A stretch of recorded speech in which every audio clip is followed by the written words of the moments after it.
Right now, I also have something called an Anna Boyxen Fellowship at the Technical University of Munich in Germany. And as part of that fellowship, I'm working with students in the games engineering department there. And we're trying to develop some computer games, video games, with the idea that when you play this game, you get the experience of what it feels like to be a woman in science.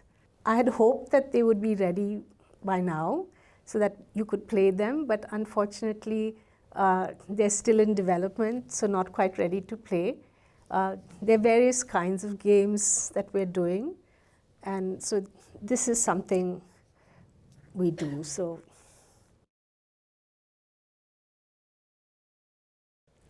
As I said, one thing is to try and build support networks for women. I also think, first of all, people becoming aware that they have this bias is something that would help, because I think, first of all, both men and women have this bias, and they're not even aware that they have it.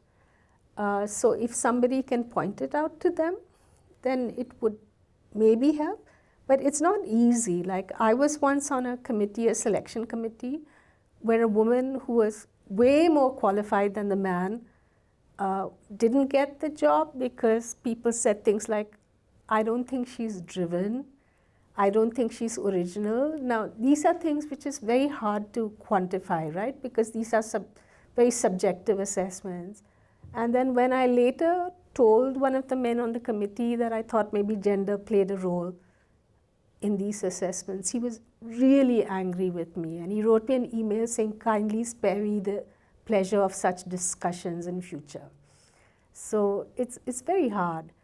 But I think we should try certain things which are hard. Like, for example, we should have maybe what are called double-blind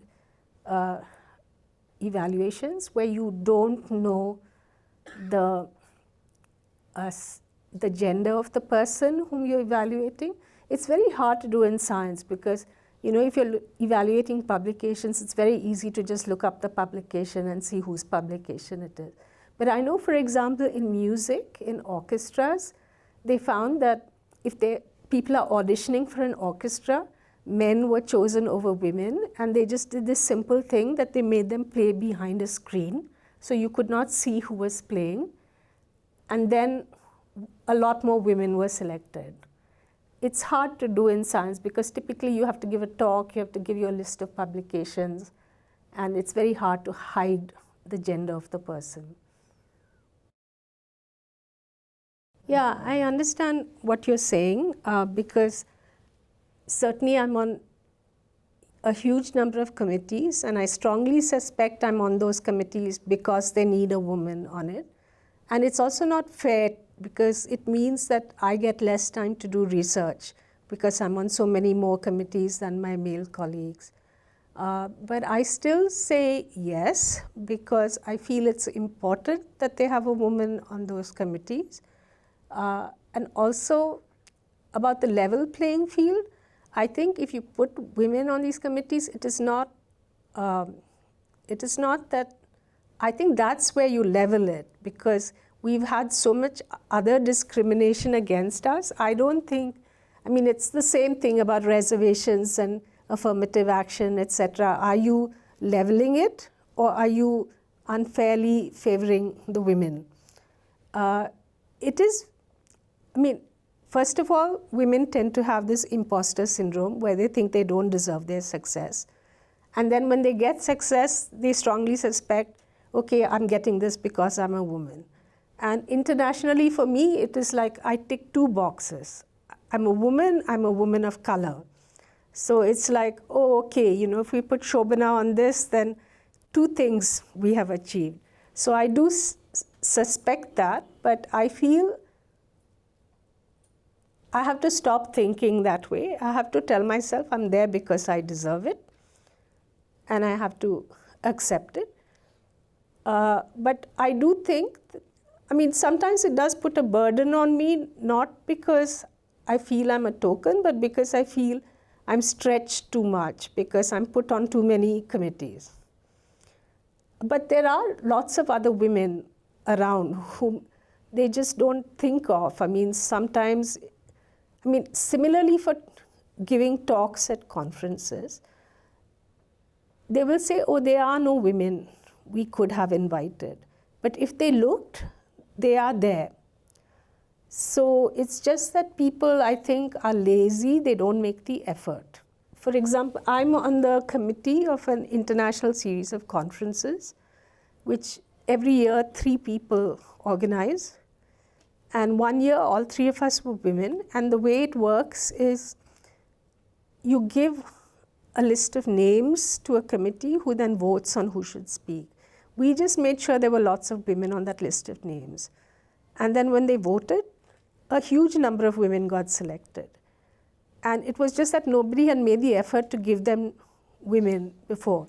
And if you ask why, it was things like they were removing the women for reasons like they said, oh, she has young children, she probably won't come. Oh, I don't think she'll come, she never comes to conferences. But when we finally selected them, they came. So, I do understand what you're saying, but I think we have to stop thinking that way, is my feeling. I think it's multiple reasons. One is women are dropping out because they have family responsibilities, which, I've heard women say things like, well, somebody has to sacrifice for the sake of my family, and my husband or partner won't do it, so I have to do it. Some of it is women lack self-confidence compared to men, I feel. So they don't apply for the jobs. They apply if they see that it is only for women. They feel that they cannot compete, I believe. Like, I've been told that. I haven't seen it myself, but for example, Indian Institute of Science recently had a call for faculty applications only for women. And they got a huge number of applications from women. And I'm told that many of those women did not apply when it was an open call. And it is a self-evaluation that they feel that they weren't good enough.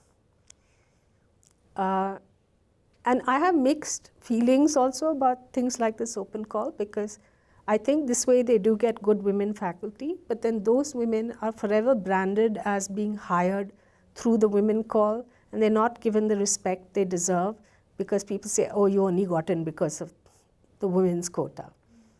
So I think, as you know, the whole issue of reservations is a very complex one, and it's people have very strong opinions about it, and I don't know.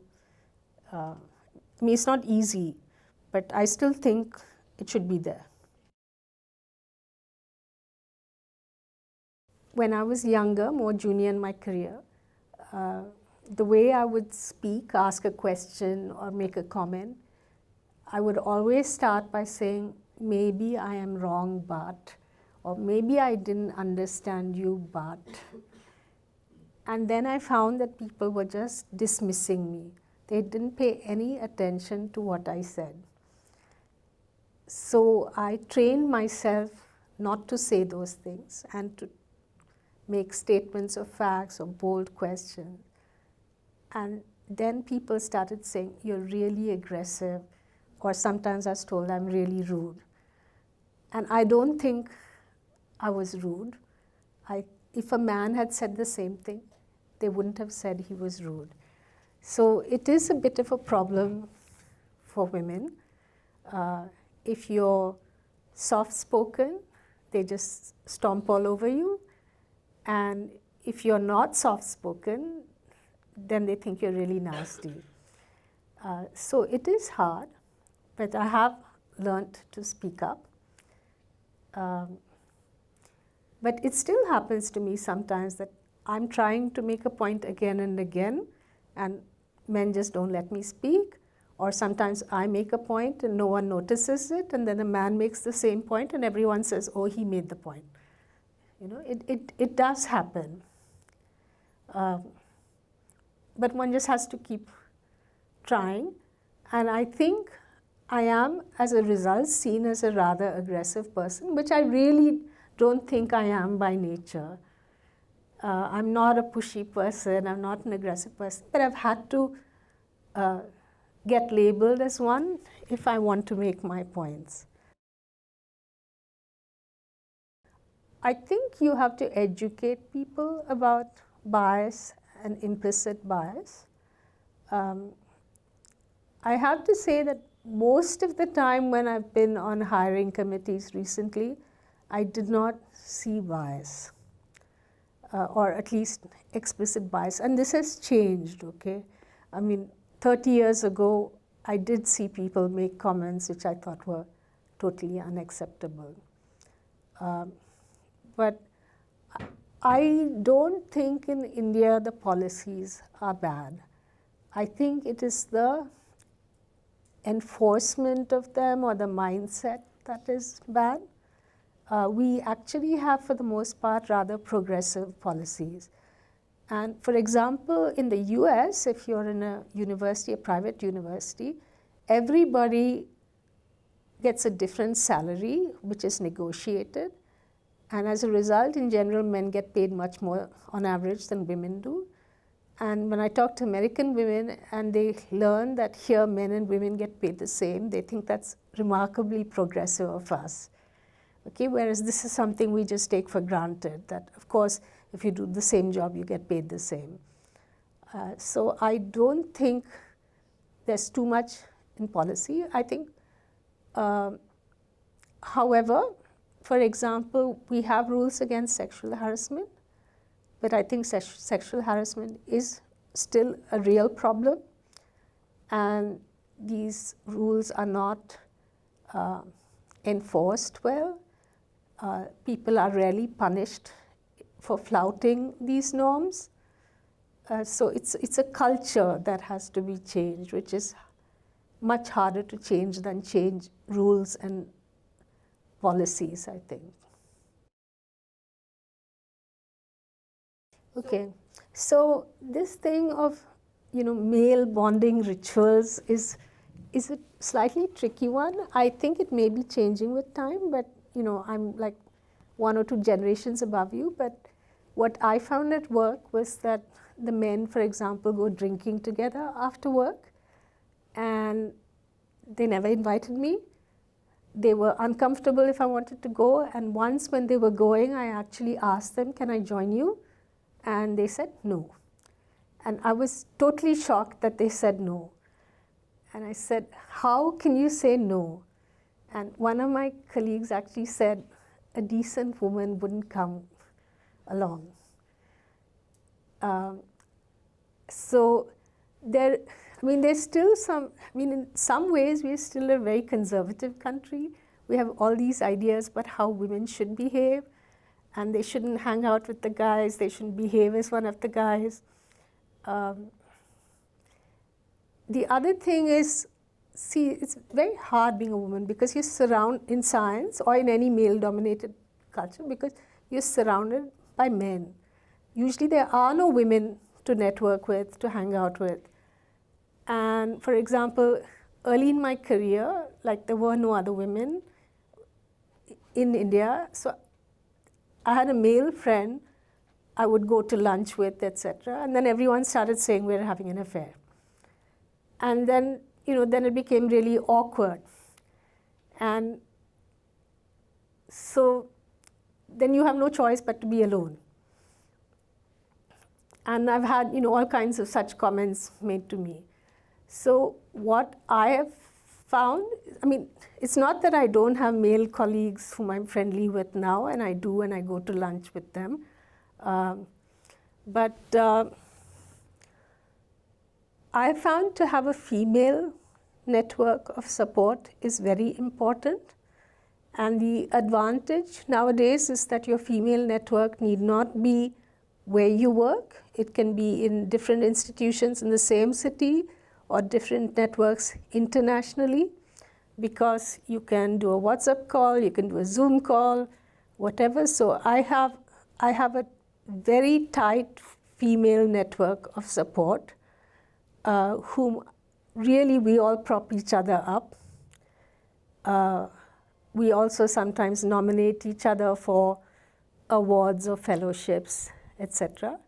The awards and fellowships that I've got, I would say some have been nominated by women, some have been nominated by men. And as I said, these workshops that I conduct, one of the goals of that is to form a network. And one of the things women have told me a lot after attending one of these workshops is that they realize they are not alone. Because if you are in such a minority, then you don't have anyone else to compare your experiences with, and people keep telling you, oh, you're imagining it, you're oversensitive, you're overreacting. And then to talk to other people who have the same feelings, the same experiences, it's very empowering. So I think this is why it's important. But I do also have hope that as time progresses, things will become better.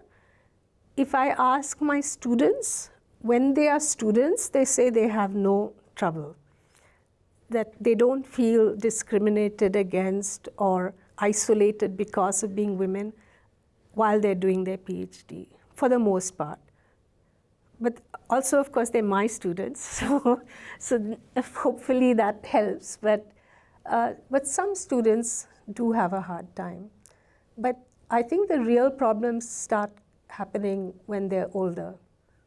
And also, a lot of my students have this real problem of balancing career and family as they get later in their careers. So that's where the support really helps.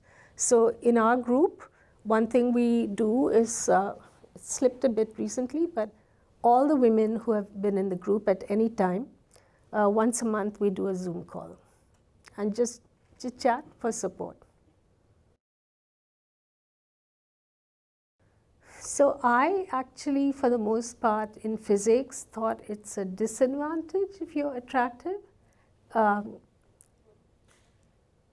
Like, at least when I was a student, which was in the US, if I wore a skirt to work, or if I wore lipstick or anything, everybody would be like, oh, what's today? You have a hot date? What happened? You know, that kind of thing.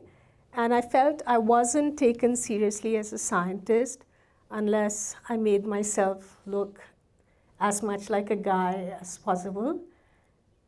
And this is true also for men. I mean, men who paid attention to their experience weren't taken seriously as scientists. And my housemate was an architect, and she said the exact opposite. She said, in architecture, unless you looked, cool and smart, you weren't taken seriously as an architect. So she would dress up to go to work, and I would dress down to go to work. But, but this is still, the US 30 years ago. But I saw that some of the women professors who dressed very nicely, wore makeup, wore heels, people would be very dismissive of them. They would say, oh, she got tenure because she slept with so-and-so, etc. But I felt it was very different in Europe.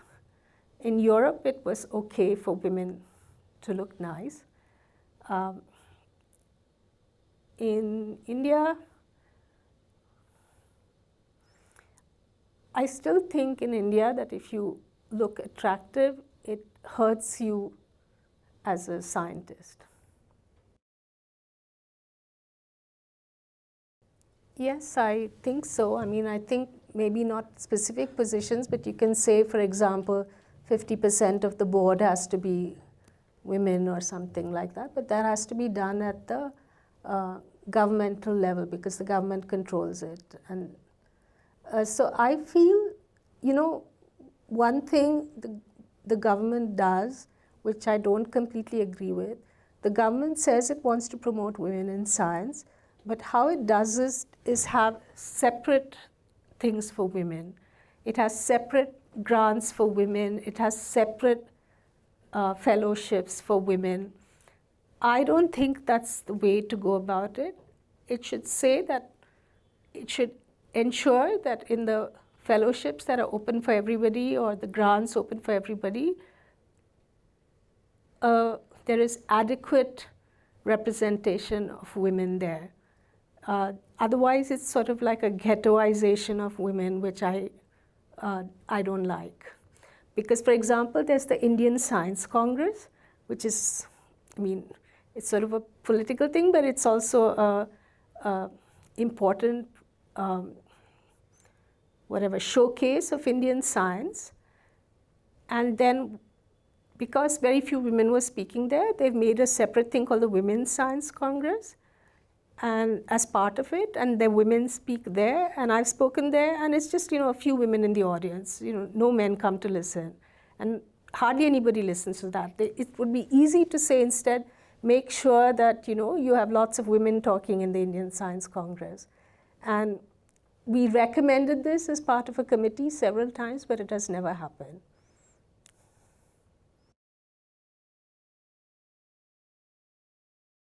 Okay, so what motivates me is, I think the main thing that motivates me is love of science. I really like what I do. I think being a scientist is a great job. I feel very privileged that I am paid to do something I really enjoy doing. I like the intellectual challenge of it.